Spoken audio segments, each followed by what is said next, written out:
Olá pessoal, tudo bem? Bom, hoje nós vamos então continuar vendo como o processador funciona, agora vendo maneiras mais elaboradas. Essa parte, nas versões novas do livro, ela foi retirada. Mas eu gosto muito ainda de apresentá-la porque ela dá uma introdução boa para a parte mais importante que a gente vai ver logo em seguida, que é a parte do pipeline nas próximas aulas. Então, eu resgato a aula da versão antiga do livro, por isso a gente não tem essa aula na versão do RISC-V, então eu volto ao MIPS, mas vocês vão ver que é praticamente a mesma coisa, tá? Muda um pouquinho o tipo das instruções, mas, o jeitão das instruções, mas de modo geral é a mesma coisa, e a gente vai ver como é que isso funciona, tá? Então vamos passar ali para a aula. Bom, estamos aqui, então a gente está aqui ainda vendo o processador, caminho de dados e controle, né, como continuação. E o que a gente tinha nas aulas passadas, nas aulas anteriores, era esse DataPath aqui, só que do RISC-V. O que a gente está vendo aqui agora é o DataPath do MIPS. Como vocês estão vendo aqui, e se vocês olharem para a aula passada, praticamente, perdão, desculpa, não tem diferença nenhuma, né? A gente vê aqui o PC, que lê da memória de instruções, e aí eu venho buscar os registradores, passo na ALU, passo na memória, volto e faço o write back, certo? Bom, aqui está o DataPath do MIPS, ciclo único, completo, com controle, né? Então a gente vê aqui os bits 26 ao 31 da instrução chega aqui no controle, e aí ele vai mandando sinais para os MUX, para o ALU Control, para esse end aqui, para decidir se é um branch ou não, e assim por diante. Mas é muito semelhante ao que a gente viu do RISC-V. É praticamente a mesma coisa, tá? Então aqui eu não vou entrar muito em detalhe. Bom, qual que era o problema aqui? O problema de um processador ciclo único é que toda a instrução vai ser executada em um único ciclo, e o ciclo é grande, certo? Porque o ciclo tem que ser grande o suficiente para aquela instrução mais demorada poder executar, tá? Quando a gente for trabalhar com instruções bem mais complicadas, como por exemplo ponto flutuante, que demora muito, isso é um grande problema, porque aí eu vou ter que ficar com um ciclo de clock muito grande, né? O tempo do clock, o período do clock muito grande, a minha frequência fica muito baixa para eu poder atender instruções muito demoradas. E aquelas instruções que seriam executadas de forma rápida vão ficar demoradas do mesmo jeito, porque o período de clock é igual para todo mundo, tá? Então eu tenho que dar um jeito de resolver esse tipo de problema, tá? Aí veio então a ideia de usar o que a gente chama de caminho de dados multiciclo. A ideia é, em vez da instrução ser executada em um único ciclo, a instrução vai ser executada em vários pequenos ciclos. Então a instrução é executada em múltiplos ciclos. E aí eu tenho a vantagem de usar um período de clock, né, menor, a frequência sobe, e as instruções que forem mais rápidas, elas executam poucos ciclos. As instruções que demoram muito, elas executam muitos ciclos. E aí eu não vou perder naquelas instruções curtas. Essa é uma das vantagens, tá? Então eu vou ter diferentes números de ciclos para as instruções diferentes, nesse meu caminho de dados multiciclo, tá? Então aqui é uma ideia básica, inicial, do que seria o caminho de dados dessa máquina multiciclo. Então basicamente a gente vê aqui o PC apontando para a memória. O que tem de diferente que já fica de cara, observa que depois da ALU não tem a memória de dados, a gente tem uma memória só, tá? E aparecem alguns registradores aqui no meio, tá? A gente vai ver como é que isso funciona mais aqui na frente. Bom, o que a gente faz? Nós vamos reusar algumas unidades funcionais, né? Então a ALU ela vai ser usada tanto para calcular endereço, para fazer operações lógicas aritméticas, e também para incrementar o PC. Lembra que isso aqui a gente fazia em unidadezinhas funcionais menores separadas, né, para calcular. Mas bem que o endereço eu já calculava na ALU, né, mas incrementar o PC eu tinha um somador separado. Agora eu não necessito disso, porque antes eu fazia tudo num ciclo só, e como a ALU ia ser usada para fazer algumas tarefas, né, então para implementar o PC eu precisava de uma unidade à parte. Agora, como, por exemplo, eu vou executar uma instrução, a ALU não vai ser usada em todos os ciclos, então eu posso reutilizar a ALU para fazer outras coisas. Então, nesse caso, eu vou reutilizar a ALU para incrementar o PC. Tá? A memória, antigamente eu tinha uma memória de instrução e uma memória de dados para evitar conflitos, né? Porque as duas tinham que ser acessadas ao mesmo tempo, algumas vezes, quando era uma instrução de load ou store. Agora, como eu tenho ciclos diferentes dentro da mesma instrução, eu posso usar em um determinado ciclo para ler instrução e um outro determinado ciclo para ler dado. Então eu posso usar uma memória só ao invés de usar duas memórias. Tá? O nosso sinal de controle não serão mais determinados apenas pelas instruções. Né? Antigamente bastava eu saber qual instrução que era e aí eu disparava todos os sinais de controle. Agora não, porque uma mesma instrução vai rodar pedacinhos diferentes em cada ciclo. Então, basicamente, eu tenho que saber qual é a instrução e saber qual estado eu estou daquela instrução. Se eu estou no primeiro ciclo, no segundo ciclo, no terceiro ciclo e assim por diante. Tá? Dependendo do ciclo, os meus sinais mudam. Ok? Vai ficar bem claro lá na frente como é que isso funciona. Bom, então para fazer isso, eu vou usar uma máquina de estados finitos, né? Vocês viram isso lá em ESL ou lá em sistemas digitais, né? Então é um conjunto de estados. O próximo estado é determinado pelo estado corrente e as entradas, e a saída então é determinada pelo estado corrente e as entradas. Eu sei para onde eu vou, né? Eu não vou entrar muito em detalhe nisso aqui, que vocês já viram, era só para lembrar aquilo que vocês já viram lá em ESL ou sistemas digitais. Bom, então nessa abordagem multiciclo, eu vou dividir então as instruções em passos e cada passo é feito em um ciclo. Tá? Então lembrando, qual que é a principal diferença para o ciclo único, para a máquina ciclo único que a gente viu antes? Na máquina ciclo único, eu fazia tudo, exatamente tudo, em um ciclo de clock só. Agora não. Cada ciclo de clock faz um passo da instrução. Tá?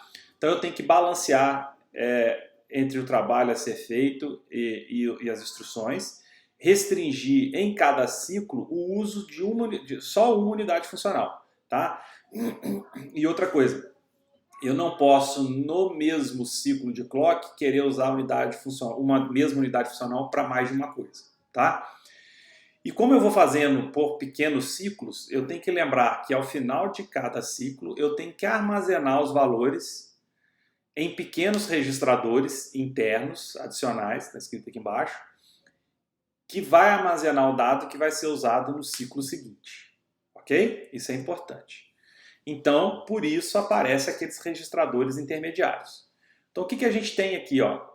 Vamos dar uma passada por esse caminho de dados simplificado aqui, sem controle, sem nada por enquanto. Eu tenho o PC, né? Então agora, observe que antigamente eu tinha o PC apontando para a memória de instruções e lia a instrução. Agora eu tenho um PC que aponta para um multiplexador e além do PC tem um outro carinha que chega nesse multiplexador aqui, ó, que está vindo aqui desse ALU out aqui, ó, lá do final. Por quê? Porque lembra que agora eu não tenho mais separada a memória de instruções e a memória de dados, eu tenho uma memória só. Então, ora eu vou querer ler instruções, e ora eu vou querer ler ou escrever dados na memória. Então eu tenho que saber em qual ciclo eu estou, em qual instrução eu estou, para saber o que eu vou usar agora. É óbvio que no primeiro ciclo é o ciclo onde eu vou ler instrução. Então o controle, já sabendo que está no primeiro ciclo, vai dizer para esse MUX que o PC é que vai acessar aqui a memória. Tá? Então o PC vai acessar a memória, eu vou ler a instrução, e isso ocorre em um ciclo só. Tá? Nesse pequeno ciclo, que é curto, eu leio a instrução e guardo ele nesse registrador aqui, ó, Instruction Register, que nós vamos chamar ele de IR, tá? Para simplificar. Então, basicamente, o IR guarda os 32 bits da instrução. É isso que ele faz. tá? Ele pega a instrução que veio da memória e guarda. Bate o clock, ele guarda. Ok? Se eu estiver lendo dado, se for um load, por exemplo, e aí eu vou ler um dado daqui, aí eu vou usar, o controle vai mandar o endereço vir por essa fonte aqui de baixo, que foi o endereço calculado na ALU em um passo anterior. Eu vou pegar o dado que eu quero aqui e obviamente que eu não vou armazená-lo no IR, porque o IR é um registrador para eu armazenar instruções, não dados. Aí esse dado vem aqui para baixo, para o Memory Data Register, tá? Que a gente vai chamar de MDR, tá bom? Bom, aqui a gente não tem nenhum registrador no meio do caminho aqui, né? Esses registradores estão aqui. Desses registradores eu vou lá no banco de registradores. Quando eu leio agora um dado do banco de registradores, antigamente, por exemplo, se eu tinha uma instrução add x1, x2, x3, eu pegava e já mandava o x2 e o x3 direto para a ALU. Agora não. Eu leio do banco de registradores e guardo nesse registrador A e no registrador B. Então, por exemplo, o x2 seria guardado em A e o x3 seria guardado em B. Tá?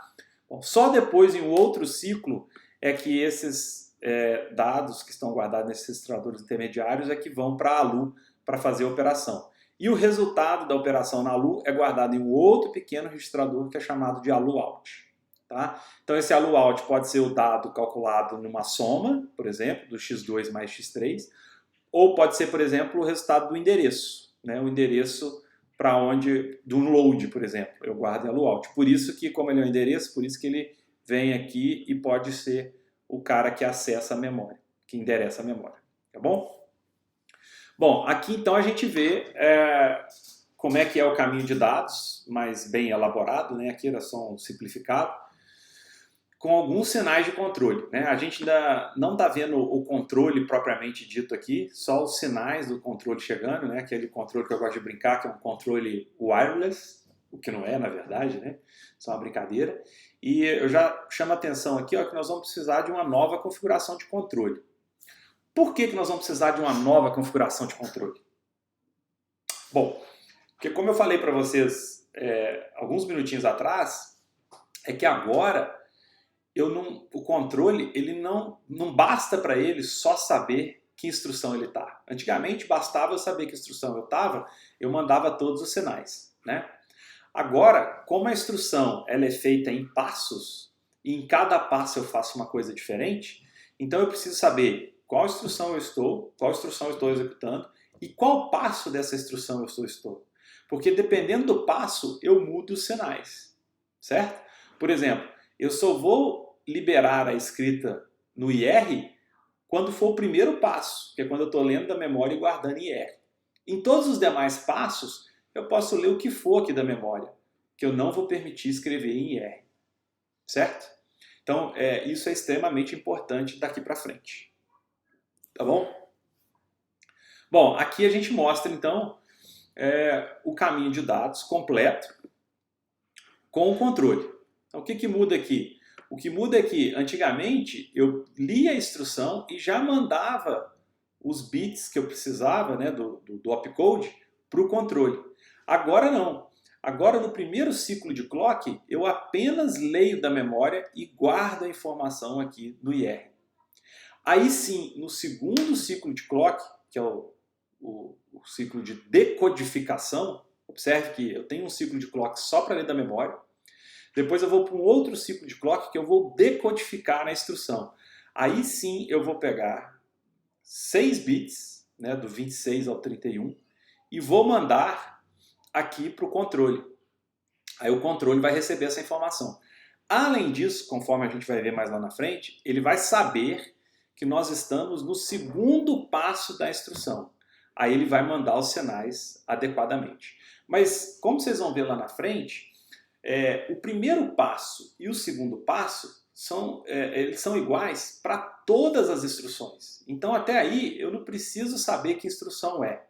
Porque é exatamente nesse ciclo que eu vou tomar, que o controle vai tomar conhecimento de qual instrução ele está executando. Tá? Aí sim, para o terceiro passo, quarto passo, quinto passo e assim por diante, vamos ver quantos passos nós vamos precisar. Aí sim eu preciso saber não só em que passo eu estou, como qual instrução eu quero executar, porque dependendo da instrução, os sinais vão ser diferentes, como a gente vai ver lá na frente. Tudo bem? Bom, então como eu falei, as instruções vão ser executadas em passos, e na verdade, aqui nessa nossa máquina, a gente tem 5 passos de execução. Por que 5? Porque 5 é o número suficiente para eu executar a instrução mais longa, tá? Com um ciclo de clock perfeitinho para eu usar as unidades funcionais, uma em cada passo, ok? Então, os 5 passos são, a gente chama de instruction fetch, ou busca da instrução, é o primeiro passo, a gente vai ver em detalhe aqui para frente. Instruction decode and register fetch, ou seja, decodificação da instrução e busca dos registradores, segundo passo, tá? Observe que aqui é quando eu estou mandando o opcode para o controle. Aí o controle vai ficar sabendo que instrução eu tenho, tá? Por que ele vai precisar disso? Para o terceiro passo. Porque o terceiro passo eu faço a execução, acesso do endereço de memória, quando for o caso, e completo o branch, quando for o caso, tá? No quarto passo, eu acesso a memória ou executo a instrução do tipo R, né? Completo ela. Quinto passo é o passo de write back, escrever de volta.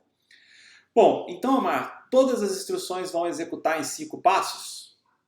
Não. E aqui está uma das grandes vantagens do multiciclo. Porque, como está escrito aqui embaixo, ó, as instruções vão usar de 3 a 5 ciclos de clock. Ou seja, a instrução mais lenta, a gente vai ver qual que é, vocês imaginam? Né? Daquelas que a gente conhece. Tipo R, load, store, branch, jump. Qual dessas instruções vocês acham que é a mais lenta? A gente já discutiu isso lá no ciclo único, porque a gente precisava saber qual era para saber qual que era o tamanho do meu ciclo, tá? Bom, agora só essa instrução mais lenta é que vai rodar em 5 ciclos. Tem instrução que vai executar só 3 ciclos de clock. Ao terminar esses 3 ciclos de clock, ele já fala, olha, pode buscar a próxima instrução. Né? Então eu vou ganhar tempo. Essa é a vantagem do multiciclo. Eu não quero que todo mundo execute no tempo mais longo. Aqueles que podem executar mais rápido, executem mais rápido. Tá? Essa foi a grande sacada da máquina multiciclo. Ok? Bom, agora nós vamos ver em detalhes cada um dos passos. Tá? Mas eu vou interromper por aqui, porque a gente já está dando quase 20 minutos aqui, e completo no próximo vídeo. Até mais!